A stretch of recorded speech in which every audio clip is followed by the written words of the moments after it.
Welcome to online study classes. इस lecture में हम आपके साथ कॉमन एरर का पार्ट 5 डिस्कस करने जा रहे हैं। इसमें जो है कुछ डिफरेंट टाइप का क्वेश्चन डिस्कस करेंगे, जैसे कि correct the underline part of the sentence. जो सेंटेंस में जो है कुछ जो है पार्ट को अंडरलाइन वो लोग कर देते हैं और उससे पूछते हैं कि ये अंडरलाइन पार्ट में जो है उसके लिए 4 जैसे ऑप्शन दिया हुआ है, इस तरह से 4 ऑप्शन दिया हुआ रहता है और आपसे पूछता है कि ये अंडरलाइन पार्ट में कुछ एरर है, ठीक है, और आपको जो उसको मॉडिफाइड के रूप करके बताना है कि इन 4 ऑप्शन में से कौन सा ऑप्शन इसके लिए सूटेबल है। अगर कुछ मॉडिफिकेशन हो सकता है तो ये सही है, फर्स्ट 3 पार्ट में से आपको सेलेक्ट करना है।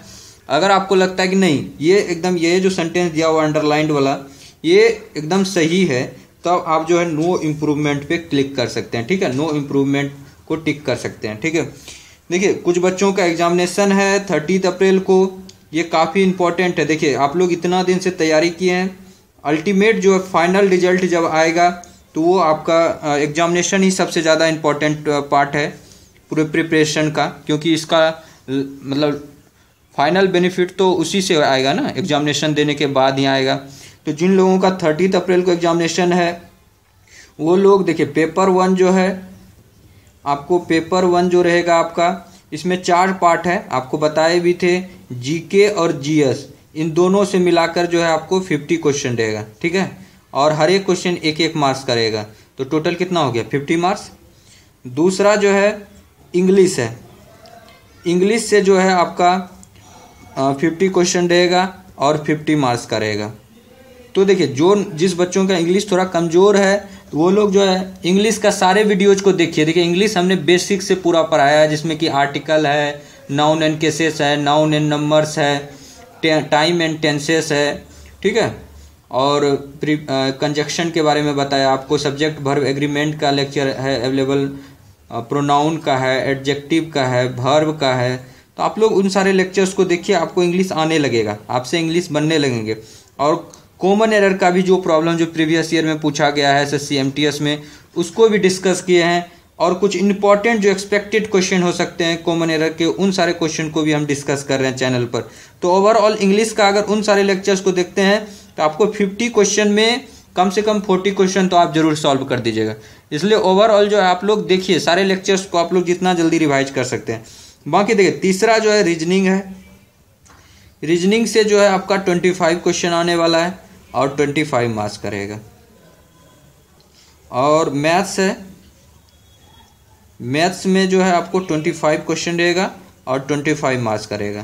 देखिए पेपर 1 जो होने वाला है ये ओएमआर बेस्ड पेपर है, कंप्यूटर से आपका एग्जामिनेशन नहीं होगा। बहुत सारे बच्चों को कन्फ्यूजन है कंप्यूटर से होगा या ऑफलाइन होगा, ऑनलाइन होगा, तो ये ऑफलाइन पेपर है। आपको जो पेपर दिया जाएगा अलग से जो ओएमआर सीट दिया जाएगा, और ओएमआर सीट में जो है आपको बबल करना है, ठीक है, जो सही आंसर रहेगा उसको बबलिंग करना है। तो देखिए इसमें जो आप लोग अटेम्प्ट लीजिएगा, अटेम्प्ट लेने का हम आपको बता रहे हैं कि देखिए सबसे पहले जो है आपको जीके एंड जीएस को, इसको सबसे पहले फर्स्ट नंबर पर इसी को अटेम्प्ट लीजिएगा, और इसमें तुक्काबाजी नहीं कीजिएगा, सीधा जितना आपको पता रहेगा उतना ही आपको अटेम्प्ट लेना है। अगर जहां आप 35 से ज़्यादा स्कोर करते हैं, इसमें 50 में से 35 से ज़्यादा स्कोर करते हैं तो वो अच्छा स्कोर माना जाता है। 35 से 40 के बीच में स्कोर कीजिए, बहुत सही है। आप लोग 10 क्वेश्चन को छोड़िए भी, इसमें कोई ज़रूरत नहीं है कि मतलब सारे क्वेश्चन को अटेम्प्ट ले लिया और बाकी फिर नेगेटिव मार्किंग कराई, क्योंकि नेगेटिव मार्किंग है इसमें 1/4। तो इसमें जो है सबसे पहले जीके जीएस को अटेम्प्ट लीजिए, 20 मिनट में कोशिश कीजिए कि 50 क्वेश्चन को कर जाए। अगर नहीं होता है तो 25 मिनट का भी समय लीजिए, कोई दिक्कत नहीं है, समय है इसमें, 2 घंटे का टोटल समय है। देखिए उसके बाद जाकर जो है सेकेंड नंबर पर रीजनिंग अटेम्प्ट लीजिए, और थर्ड नंबर पर जो है मैथ्स और इंग्लिश में आप अपने चॉइस के हिसाब से कर सकते हैं, लेकिन फर्स्ट सेकेंड तो इसी दोनों को लीजिएगा। थर्ड में मेरे हिसाब से अगर इंग्लिश ठीक है, चैनल्स पर सारे वीडियोस देखे हैं इंग्लिश के, तो आप लोग थर्ड नंबर पर इसको ले सकते हैं, और फोर्थ नंबर पर इसको लास्ट में जो है मैथ्स को ले सकते हैं। देखिए इन सब को बनाने के बाद जितना भी आपके पास समय बचेगा, लगभग अगर 40 मिनट 45 मिनट भी अगर समय बचता है या आधा घंटा भी समय बचता है, तो आप 25 क्वेश्चन को पूरा, मैथ्स थोड़ा सा बनाने में लगता है, कैलकुलेशन करना पड़ता है, और प्रेशर में रहते हैं बच्चे एग्जामिनेशन हॉल में, तो उसमें थोड़ा टाइम लगता है। तो लास्ट का जितना भी समय है सारा मैथ्स को दे दीजिएगा। जिनका मैथ्स स्ट्रॉन्ग है, इंग्लिश से ज़्यादा स्ट्रॉन्ग है मैथ्स, तो वो इंग्लिश को छोड़ कर इंग्लिश को बाद में बना सकते हैं, मैथ्स को पहले ले सकते हैं। क्योंकि देखिए 50 क्वेश्चन है, इंग्लिश को आप इग्नोर नहीं कर सकते हैं। अगर इग्नोर कीजिएगा तो सिलेक्शन नहीं होगा इंग्लिश में, क्योंकि जो कट ऑफ है, कट ऑफ जो है देखिए, अगर आप सिक्योर रहना चाहते हैं, आप सोचते हैं किसी भी तरह का झंझट में ना पड़े कि बाद में कट ऑफ क्या होगा नहीं होगा, उस तरह का टेंशन अगर नहीं रखना चाहते हैं, तो आपको 110 से लेकर 120 के बीच में स्कोर करना पड़ेगा। ठीक है, अगर आप इतना स्कोर करते हैं तो आप पूरी तरह से टेंशन फ्री रहिएगा, मतलब सिलेक्शन पक्का है, कोई नहीं काट सकता है सिलेक्शन से। लेकिन अगर इससे कम है तो थोड़ा सा कन्फ्यूजन बना रहेगा। 100 से 110 के बीच में है तो थोड़ा कन्फ्यूजन बना रहेगा कि सिलेक्शन हो भी सकता है, नहीं भी हो सकता है। क्योंकि देखिए प्रीवियस ईयर में जो कट ऑफ आया हुआ है 2014 का जो कट ऑफ है, उसमें 110 के लगभग तक कट ऑफ गया है। तो 110 का कट ऑफ मतलब 150 में 110 का कट ऑफ मतलब काफ़ी मायने रखता है। हालांकि देखिए कट ऑफ इस बात पर निर्भर करता है कि उस साल का क्वेश्चन पेपर कैसा रहा, उस साल मतलब बच्चों ने मतलब कितना बच्चों ने अप्लाई किया, इन सब चीज़ों पर भी निर्भर करता है। लेकिन क्वेश्चन आपका आसान रहेगा। रीजनिंग का अगर 15 सेट जो हम डिस्कस किए हैं, उन सारे सेट को अगर करते हैं तो आप इसमें 25 में से मुझे लगता है कि मोस्ट ऑफ बच्चे जो है 25 में 25 स्कोर कर सकते हैं आसानी से। 24 तो ज़रूर स्कोर कर लेंगे। 25 में से 24 मार्क्स लाना बहुत आसान है। 23 से 25 के बीच में रखिए कि हम सारे बच्चों को लगभग रखते हैं कि एक आध क्वेश्चन अगर गलत हो गया तो हो गया, बाकी नहीं तो बच्चे स्कोर कर लेते हैं। बाकी इसमें जो है 35 हम रखते हैं कि बच्चे को 35 कम से कम स्कोर करना चाहिए। और उसके बाद बाकी मैथ्स भी बहुत आसान रहता है, इसमें भी आप जो है 22-23 स्कोर कर सकते हैं आराम से। बाकी इंग्लिश रहा तो इंग्लिश में जितने भी हम करा रहे हैं ये कॉमन एरर इसलिए बार बार करा रहे हैं, स्पॉट द एरर, इसमें ज़्यादा बच्चे गलती करते हैं। तो ये 10 क्वेश्चन लगभग रहता है कॉमन एरर का। तो उसमें जो है आप लोगों को स्कोर करना है ज़्यादा ज़्यादा। अगर 50% भी अगर इसमें आप स्कोर करते हैं तो ओवरऑल 110 से ज़्यादा हो जा रहा है। ठीक है, तो आप लोग जो है इस तरह से स्कोर करने का कोशिश कीजिए, ज़्यादा से ज़्यादा इंग्लिश पर ध्यान दीजिए, क्योंकि इंग्लिश का ही सारा खेल है इसमें। चलिए स्टार्ट करते हैं आज के लेक्चर्स को। इस चीज़ को हम समझा दिए। ऑल द बेस्ट जो भी लोग एग्जामिनेशन जा रहे हैं देने के लिए। और आप लोग फेसबुक ग्रुप पर मुझे बताइएगा कि आप लोग कितना कितना स्कोर किए। ऑनलाइन स्टडी का फेसबुक ग्रुप बना हुआ है, इस ग्रुप पर आइएगा। ऑनलाइन स्टडी के फेसबुक ग्रुप पे मुझे बताइएगा कि कैसा था पेपर, कितना आप लोग सॉल्व कर पाए और किस तरह का क्वेश्चन पेपर रहा, क्या मतलब जितना पढ़ाए उससे क्वेश्चन आ रहा था या नहीं आ रहा था, किस तरह का था क्वेश्चन पेपर। ठीक है, अपना फीडबैक दीजिएगा इस पर ऑनलाइन स्टडी फेसबुक ग्रुप पर। चलिए आज का लेक्चर स्टार्ट करते हैं। He has gone to Calcutta last week. कहता है कि वो कलकत्ता जो है लास्ट वीक गया। लास्ट वीक, लास्ट मंथ, इस तरह का अगर वर्ड रहे तो ये जो है आपको क्या डिनोट कर रहा है कि ये पास्ट टेंस की बात कर रहा है। ठीक है, ये पास्ट की बात कर रहा है। अगर कहीं पर भी last night, last week, last day, last month, last year, ठीक है, लास्ट जून, इस तरह का लिखा रहेगा वर्ड तो आपको समझ जाना ये पास्ट टेंस की बात कर रहा है। जब पास्ट टेंस की बात कर रहा हो तो जनरली 90% केसेस में हम लोग सिंपल पास्ट में रखते हैं उस सेंटेंस को। जब पास्ट टेंस की बात की जा रही हो तो जनरली हम लोग क्या करते हैं, 90% केसेस में हम लोग सिंपल पास्ट टेंस में ही रखते हैं सेंटेंस को। देखिए तो यहाँ पर देखिए he has gone to Calcutta, इस केसेस में क्या रखेंगे हम लोग क्या रखेंगे कि यहाँ पर इसको सिंपल पास्ट में रखेंगे। तो ही वेंट टू कलकत्ता ये ज़्यादा सही रहता। पास्ट टेंस का सिंपल पास्ट का क्या होता है स्ट्रक्चर, सब्जेक्ट प्लस वर्ब का दूसरा रूप प्लस ऑब्जेक्ट। ठीक है, तो यहाँ पर देखिए सब्जेक्ट यहाँ पर हैज गॉन ना होके क्या हो जाता है, यहाँ पर वेंट हो जाता है। तो देखिए यहाँ पर क्या होगा, he went to Calcutta last week, ये जो है एकदम सही सेंटेंस है। ठीक है, ठीक है, इसमें एक और रूल हम डिस्कस करना चाह रहे हैं। जैसे देखिए लास्ट वीक, लास्ट मंथ ये रहेगा तब तो सही ही है। लेकिन अगर जहाँ कोई चीज़ पास्ट में शुरू हुआ, कोई चीज़ अगर पास्ट में शुरू हुआ और प्रेजेंट में भी वो काम चल रहा है, जैसे कि मान लीजिए बोला गया कि कोई लड़का है जो कि किसी हॉस्टल में मतलब पिछले 2 साल से रहता आ रहा है, मतलब पिछले 2 साल से रह रहा है और अभी भी वर्तमान में रह ही रहा है उसी जगह पर, तो उस केसेस के लिए आपको जो है पास्ट परफेक्ट टेंस का इस्तेमाल करते हैं, पास्ट परफेक्ट कंटिन्यूअस टेंस का इस्तेमाल करते हैं। ठीक है, हैव बीन का इस्तेमाल करते हैं उस केसेस में, हैड बीन का इस्तेमाल करते हैं इस तरह का केसेस में। ठीक है, तो ये चीज़ को याद रखिएगा।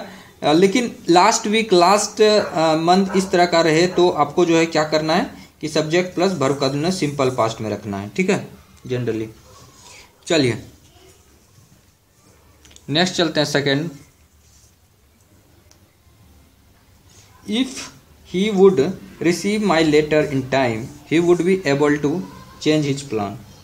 कहता है कि अगर उसने मेरा लेटर जो है अगर टाइम से रिसीव किया रहता तो वो जो है प्लान को चेंज भी कर सकता था। तो देखिए यहाँ पर इस पार्ट में अंडरलाइन है, इसी में आपको एरर फाइंड आउट करना है कि इसमें क्या एरर है। तो देखिए if he would receive my letter in time, तो देखिए इफ ही रिसीव होना चाहिए था, क्योंकि देखिए अगर दो सेंटेंस, देखिए अगर जनरली ऐसा देखा जाता है जो सेंटेंस इफ से स्टार्ट होता है, इफ से शुरू होने वाला क्लाउज जो है सामान्यतः जनरली क्या होता है कि वो सिंपल प्रेजेंट टेंस में या सिंपल पास्ट टेंस में होता है। इफ से स्टार्ट होने वाला क्लाउज क्या होता है, इफ से स्टार्ट होने वाला क्लाउज या तो उसके बाद सिंपल प्रेजेंट टेंस होता है या सिंपल पास्ट टेंस का प्रयोग किया जाता है यहाँ पर। तो यहाँ पर देखिए सिंपल पास्ट तो है ही नहीं, सिंपल प्रेजेंट में देखते हैं कोई है क्या, तो यहाँ पर है if he receive my letter in time, तो यहाँ पर बी पार्ट में हो जाएगा if he receives my letter in time he would be able to change his plan, ठीक है। तो यहाँ पर क्या हो जाएगा, ही रिसीव्स हो जाएगा, तो इस चीज को याद रखिएगा। नेक्स्ट है I have been ringing the door bell 5 times but no one has answered. मतलब कह रहा है कि मैंने जो है 5 बार जो है बेल को रिंग किया लेकिन कोई भी उससे बाहर नहीं आया। देखिए अगर ऐसा रहे सेंटेंस तो देखिए उसके लिए आपको क्या करना है कि देखिए 5 times 4 times 3 times इस तरह का अगर रहे तो ऐसे केसेस में क्या होता है कि प्रेजेंट परफेक्ट टेंस का प्रयोग होता है। किस टेंस का, अगर 5 times 4 times इस तरह का अगर रहे तो उस केसेस में क्या होता है कि प्रेजेंट परफेक्ट टेंस का प्रयोग होता है, प्रेजेंट परफेक्ट टेंस का प्रयोग होगा। तो प्रेजेंट परफेक्ट टेंस में क्या होता है, subject plus has have plus verb का तीसरा रूप प्लस रिमेनिंग सारा चीज हो जाता है। तो यहाँ पर क्या हो जाएगा कि आई हैव बीन नहीं होके यहाँ क्या हो जाएगा आई हैव रन। देखिए subject plus have plus verb का तीसरा रूप, तो देखिए I have run the door bell, ये जो है आपका सही सेंटेंस हो जाएगा अगर 5 times 4 times इस तरह का अगर सेंटेंस में रहे तो। नेक्स्ट चलते हैं 4th नंबर में। Ram is having a good year for music, मतलब राम के पास अच्छी कान है म्यूजिक को सुनने के लिए। तो देखिए अगर इस तरह का कोई चीज जो कि अपना है, ओन है, या आप उसको खुद प्रोसेस कर रहे हैं, ठीक है, जो चीज अपना है या प्रोसेस कर रहे हैं, जैसे आपका अपना घर है, ठीक है, या फिर आपकी अपनी कान है, वो जो क्या हो आप खुद अपनी है, जो अपना है या अपना प्रोसेस कर रहा है, तो ऐसे केसेस में हम लोग क्या करते हैं कि इस तरह से ये कंटिन्यूअस टेंस का प्रयोग नहीं किया जाता है। उसके लिए डायरेक्टली जो हम लोग यूज कर सकते हैं हैव ऑन प्रोसेस वाली बात रहेगा। तो इस केसेस में हम लोग क्या करेंगे, देखिए यहाँ क्या क्या दिया हुआ, पहले इसको पढ़ते हैं। Ram is having a good year for music, Ram has a good year, Ram is owing a good year, Raman is, यहाँ पर राम नहीं होगी, यहाँ रमन यहाँ पे लिखा रहा है ना, तो ये रमन नहीं होगा, यहाँ पर रमन को जो है हटा देना, यहाँ पे राम की बात किया जा रहा है, इसीलिए थोड़ा सा इसमें हो रहा है कंफ्यूजन। यहाँ रमन नहीं लिख के राम कर दीजिएगा, ठीक है, राम जो है यहाँ पर होगा ऑप्शन में। तो Ram has a good year, ठीक है, तो यहाँ पर जो है ये कंटिन्यूअस टेंस में प्रयोग नहीं होगा, ये पूरा गलत हो जाएगा। यहाँ पर जो है क्या, जब ऑन या प्रोसेस की बात रहे तो यहाँ पर हम लोग हैव का प्रयोग करते हैं या हैज का प्रयोग केवल करते हैं। तो यहाँ क्या हो जाएगा कि Ram has a good year, ये आपका एकदम सही हो जाएगा। Ram is having a good year ना होके Ram has a good year हो जाएगा। चलिए नेक्स्ट चलते हैं। नेक्स्ट क्वेश्चन है 5th number. When he will arrive the band will play the national anthem. देखिए जब दो सेंटेंस है, दो क्लाउज है, एक क्लाउज ये है दूसरा क्लाउज ये है, अगर दोनों क्लाउज अगर फ्यूचर टेंस में रहे तो जो क्लाउज व्हेन से स्टार्ट हो, ठीक है, जो क्लाउज व्हेन से स्टार्ट हो, इफ से स्टार्ट हो, अनलेस से स्टार्ट हो, अनटिल से स्टार्ट हो, एज सुन एज से स्टार्ट हो, बिफोर से स्टार्ट हो, इन केस से स्टार्ट हो। तो ऐसे क्लाउज में क्या होता है कि ऐसे क्लाउज में हम लोग क्या रखते हैं, सिंपल प्रेजेंट टेंस का प्रयोग करते हैं। व्हेन से स्टार्ट होने वाले क्लाउज को किस में रखते हैं, सिंपल प्रेजेंट टेंस में रखते हैं। अनलेस से, अनटिल से, बिफोर से, एज सुन एज से, इफ से, व्हेन से, अगर इससे स्टार्ट हो कोई क्लाउज तो हम लोग क्या करते हैं, उस क्लाउज को हम लोग क्या रखते हैं कि सिंपल प्रेजेंट टेंस में रखते हैं। किस में रखते हैं, सिंपल प्रेजेंट टेंस में। और दूसरा जो क्लाउज है ये फ्यूचर टेंस में होगा ही। तो देखिए यहाँ पर व्हेन ही विल अराइव, क्या है, व्हेन ही विल अराइव। अगर ऐसा सेंटेंस है तो ये जो है क्या है, गलत है। इसको क्या होना चाहिए, जो क्लाउज व्हेन से स्टार्ट हो वो क्या होता है कि simple present tense, when he arrives. देखिए ये जो है सिंपल प्रेजेंट टेंस में, तो ये आपका सही हो जाएगा। ठीक है, तो इसमें क्या हो जाएगा, ये वाला पार्ट आपका सही होगा। The new medicine made the children get better. ठीक है, द चिल्ड्रन गेट बेटर, इसमें सुधार करना है। The children to get better, the children getting better, the children got better, no improvement. The children get better, ये अपने आप में एकदम सही सेंटेंस है। इसमें जो है नो इम्प्रूवमेंट, कोई भी इम्प्रूवमेंट नहीं होगा। चलिए नेक्स्ट चलते हैं। I didn't do it with the hope to get something. तो I didn't do it with the hope to get something. तो देखिए, with the hope to get something, with the hope of getting something, with the hope of getting, hopes of getting something, no improvement. ठीक है, I didn't do it with the hope of getting something, ये जो है आपका एकदम सही sentence है। यहाँ पर with the hope of getting something होना चाहिए था। ठीक है, with the hope of getting something. ये होप जहां रहे, आशा का प्रयोग है, तो होप का प्रयोग अगर नाउन के रूप में हो तो होप ऑफ डूइंग समथिंग होता है, होप ऑफ डूइंग समथिंग होता है। अगर आशा के रूप में रहे तो होप ऑफ डूइंग समथिंग होता है। कोई भी काम करने का आशा रहता है तो होप ऑफ डूइंग समथिंग। यहाँ पर देखिए, होप ऑफ गेटिंग समथिंग, कुछ पाने के चाहिए। Didn't do it with the hope of getting something, ये जो है आपका सही सेंटेंस। इस तरह से होप का अगर आशा के रूप में प्रयोग हो, होप मतलब क्या होता है, आशा। नेक्स्ट चलते हैं 8th number. This inheritance of ours is something to be proud of. तो देखिए यहाँ पर जो है this inheritance of our, this inheritance of our, our this inheritance, this inherited of ours, no improvement. इसमें देखिए, the inheritance of ours is something to be proud of. देखिए ये एकदम इनहेरिटेंस एकदम सही लग रहा है, इनहेरिटेंस ऑफ आवर। इसमें जो है कोई भी इम्प्रूवमेंट का नहीं जरूरत है, तो ये जो है नो इम्प्रूवमेंट हो जाएगा, कोई भी इसमें इम्प्रूवमेंट का जरूरत नहीं।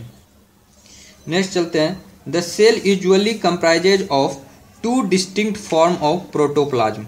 जो सेल होता है वो दो अलग अलग प्रोटोप्लाज्म का बना हुआ होता है। ठीक है, तो देखिए यहाँ पर comprises of, comprised of, comprise of, no improvement. देखिए इसमें समझना ये है, देखिए कंप्राइजेज का मतलब क्या होता है, कंप्राइजेज का मतलब होता है कंसिस्ट ऑफ। ठीक है, तो कंसिस्ट ऑफ मतलब उसका बना हुआ होना। ठीक है, अगर इसमें देखा जाए तो कंप्राइजेज का खुद ही मतलब हो जाता है कंसिस्ट ऑफ, या कंप्राइजेज ऑफ का कोई मतलब नहीं है, ऑफ नहीं लगता है इसमें। कंप्राइजेज मतलब ही खुद हो जाता है कंसिस्ट ऑफ। ठीक है, अगर कंसिस्ट रहता तब उसके साथ ऑफ का प्रयोग करते हैं हम लोग, कंसिस्ट ऑफ होता है। कंप्राइजेज से खुद वो मीनिंग ऑफ वाला आ जाता है, तो यहाँ ऑफ का प्रयोग ये गलत है, ये ऑफ का प्रयोग यहाँ पर नहीं होगा। तो the cell usually comprises two distinct form of protoplasm, ये आपका सही हो जाता है। नेक्स्ट चलते हैं। TU-124 aircraft consumed excessive fuel comparing to modern fuel efficient jet. मतलब TU-124 एयरक्राफ्ट जो है ज़्यादा फ्यूल कंज्यूम करता है compare to modern fuel efficient jet. जो मॉडर्न जो एफिशिएंट जेट है उसके कंपेरिजन में TU-124 ज़्यादा फ्यूल कंज्यूम करता है, ज़्यादा फ्यूल लेता है। देखिए इसमें जब दो समान प्रकार के चीज़ों का अगर कंपेरिजन हो तो उसके लिए हम लोग क्या करते हैं, तुलना के लिए हम लोग कंपेयर विथ का प्रयोग करते हैं। अगर समान चीज़ों का तुलना हो अगर एक समान की चीजों का समान चीजों का तुलना हो, अगर असमान चीजों का तुलना हो, दो चीज एकदम समान नहीं। देखिए यहां पर एयरक्राफ्ट और मॉडर्न फ्यूल जेट दोनों जो है समान चीजों का तुलना है, तो इसके लिए हम लोग क्या कर सकते हैं, कंपेयर विथ का प्रयोग करते हैं, ठीक है। और दो असमान प्रकार की चीजों का तुलना हो, असमान चीजों का तुलना हो, तो उसके लिए जो हम लोग कंपेयर टू का प्रयोग करते हैं, कंपेयर टू का प्रयोग करते हैं, ठीक है। कंपेयर टू का या कंपेयर टू का प्रयोग करते हैं, ठीक है। तो देखिए दो समान चीजों का तुलना रहे तो उसके लिए हम लोग क्या करते हैं, कंपेयर विथ से तुलना करते हैं। और दो असमान प्रकार की चीजों का अगर तुलना हो तो उसके लिए हम लोग कंपेयर टू का प्रयोग करते हैं। तो इस केसेस में क्या हो जाएगा कि समान प्रकार के चीजों के लिए तुलना के लिए हम लोग कंपेयर विथ का प्रयोग करते हैं। तो ये कंपेयर विथ है, ये ऑप्शन में, तो ये आपका ये सही हो जाएगा, बाकी का ऑप्शन गलत हो जाएंगे, ठीक है। तो यहाँ कंपेयर टू की जगह compare with modern fuel jet हो जाएगा। तो दो समान प्रकार की चीजों की तुलना के लिए कंपेयर विथ करते हैं और असमान प्रकार की चीजों की तुलना के लिए कंपेयर टू करते हैं। जैसे मान लीजिए सीता का अगर तुलना गीता से करते हैं तो उस केसेस के लिए हम लोग कंपेयर्ड विथ का प्रयोग करेंगे, ठीक है। कंपेयर्ड विथ या कंपेयर विथ का प्रयोग करेंगे। लेकिन अगर मान लीजिए सीता का तुलना चांद से करते हैं, तो चांद अलग चीज है, सीता अलग है, तो दो असमान चीजों का तुलना हो रहा है, तो उसके लिए हम लोग कंपेयर टू का प्रयोग करेंगे, ठीक है। तो इस चीज को याद रखिएगा। तो आज का लेक्चर यहीं पर समाप्त करते हैं। अगर आपको ये सब लेक्चर अच्छा लग रहा है तो आप लोग जो है इस लेक्चर को शेयर कर सकते हैं और लाइक कर सकते हैं इस वीडियोज को, ठीक है। और सब्सक्राइब कीजिए चैनल्स ऑनलाइन स्टडी को। Thank you so much.